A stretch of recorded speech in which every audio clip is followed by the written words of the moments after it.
Isa talagang mabait na nilalang si madam. Kapag alam niyang stress yung mga angkan niya, abay igagala niya yan.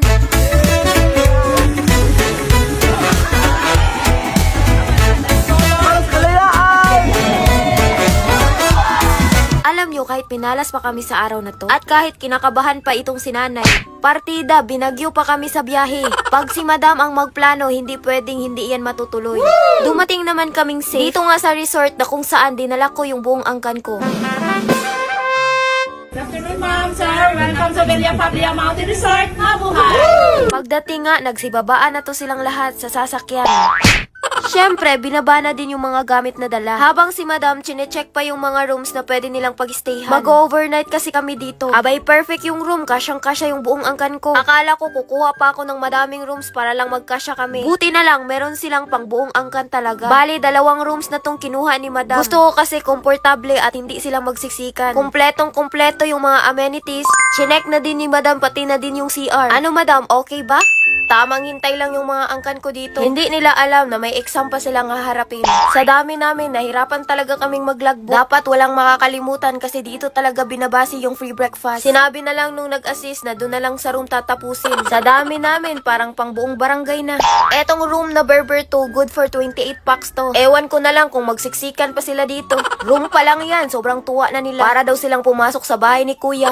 Eto naman yung room namin, good for 16 packs. Magkatabi lang yung rooms na kinuha ko. Tapos ang kinagandahan pa, malapit yung room namin sa pool area. Kaya sinugod kagad ng mga angkan ko itong swimming pool nila dito.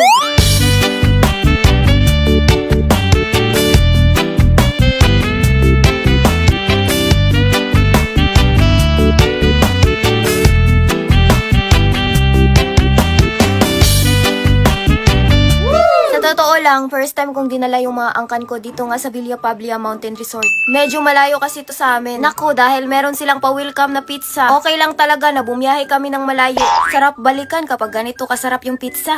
Salamat talaga, hindi talaga namin ito makakalimutan sa buong buhay namin. Pinalagay ko na nga sa lamesa yung mga pagkain naming dala.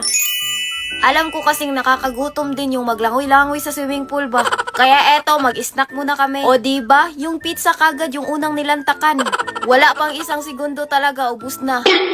Baka magtanong na naman kayo kung ano yung okasyon. Walang birthday na kaganapan, sadyang stress lang tong mga to. Kaya ginala ko muna. Ewan ko na lang kung hindi pa mawawala tong stress nila dito. Lalo pat may pa-welcome din silang drinks. Bongga kasi may pa-welcome drink sila kapag mag-overnight kayo dito. Ang may papayo ko lang sa inyo, huwag nyong stressin yung buo nyong angkan kasi sobrang magastos. Kung wala kayong ipanggastos, magpakabait muna kayo.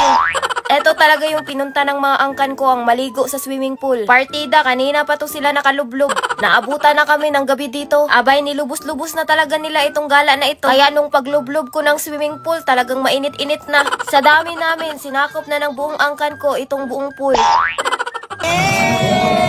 Hindi talaga lugi yung pag night swimming namin dito. Kung hindi pa nag-close yung swimming pool, hindi pa talaga kami mag-alisan talaga. Sinabi nga ng staff dito sa villa, luto na daw lahat yung mga in-order naming mga pagkain. May dala din pala kaming tinolang manok. Tapos itong kanin, hindi na talaga kami mabibitin sa mukbangan namin ito. Partida yung kanin naming dala, pagkadami-dami na. Kaya onti lang talaga yung na-order ni madam kasi may dala na kaming mga foods. Sinakop ulit ng buong angkan ko. Eto nga ang buong area. Ang saya din pala na magtipon-tipon yung buong pamilya mo ba? Kami lang yung tao dito pagka ingay-ingay namin. Ewan ko na lang kung hindi pa din mawawala yung stress nila. Kasi pagkasarap-sarap ng mga foods nila dito, abay hindi mo masasabi na hindi nabusog tong mga to. Pagkatapos ng kainan, eto, nag-concert naman itong mga angkan ko. Pagkalakas-lakas ng mga loob nitong kumanta pa dito sa villa. Sa nakikita ko, mukhang nag-enjoy naman tong mga angkan ko. Ang sarap pa ng chismisan tong dalawang to. Agoy, ito na nga yung sinasabi ko. Etong mga pinsan ko, hindi talaga nagpapigil. Etong dalawang to ang mga salarin. May carcage yung pagdala dito ng alak sa villa. Pero yung ibang inumin dito namin binili. Pag sa mga ganitong eksena, hindi talaga pwedeng hindi magpapasaway. Ang mga palahubog. Yung iba, busy-busy sa pag-concert. Meron din ditong nagbibilyard. Wala ka na talagang hahanapin sa villa na ito. Andito na lahat yung pwede mong pag-enjoyan. Dahil andito kami para mag-relax. Hindi pwedeng mapupuyat kami dito. Kaya chinek ko muna yung kabilang room. Kung kamusta na ba yung ka-boardmate nila dito. Mukhang may balak pa atang magtayo sila ng ukay-ukayan. Hindi na pala sila mag-aagawan ng CR kasi pagkadami-dami na. Pwede ding mag-movie marathon kasi may flat screen TV na sila dito. Partida, giniginaw daw sila kasi may aircon pa. Pero itong mga to hindi ata relax yung pinunta dito. Inuman talaga. Parang tambay lang sa kanto tong mga to. Eto pala yung villa sa gabi.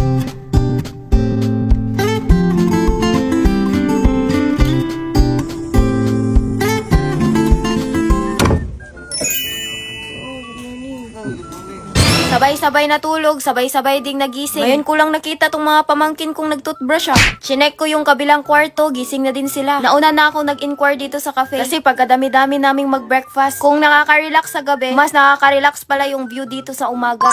Sinabihan nila akong ready na daw yung breakfast. Dahil nga sa dami namin, naka-buffet na tong breakfast namin.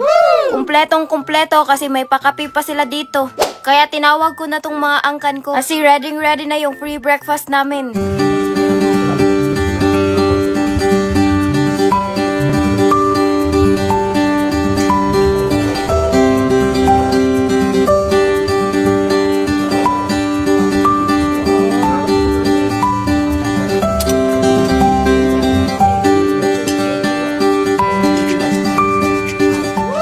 Lang, nakita ko talaga yung mga angkan ko na sobrang nag-enjoy talaga sila. Syempre, pati na din si Madam. Sabi ko nga sa kanila, bago kami uuwi, abay dapat may picture kami. Dapat din malibot namin yung buong resort. Minsan lang din kasi makakagala tong mga to. Kaya dapat lubos-lubusin na. Dahil sa paglibot namin ito, baka gugutumin na naman to sila. Abay, inakyat talaga namin yung pinakadulo ng resort. Ewan ko na lang kung hindi pa matanggal tong mga stress ng mga to. Thank you so much, Villa Pablia, sa pag-giveaways nyo. Super happy din si Madam na napasaya din niya yung mga buong angkan niya.